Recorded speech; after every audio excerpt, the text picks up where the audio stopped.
আসসালামু আলাইকুম রাহমাতুল্লাহ।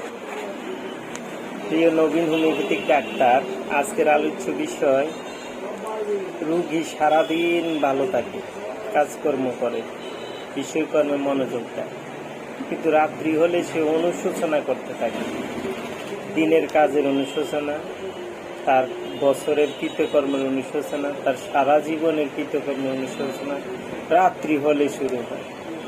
এটা একটা মানসিক রোগ।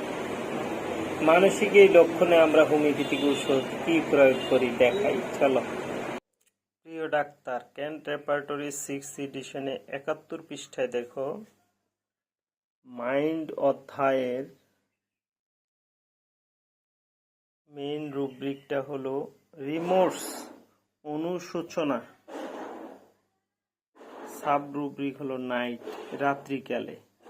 একমাত্র ঔষধ পালসিটিলা শক্তিকৃত অবস্থায় প্রয়োগ করে থাকি।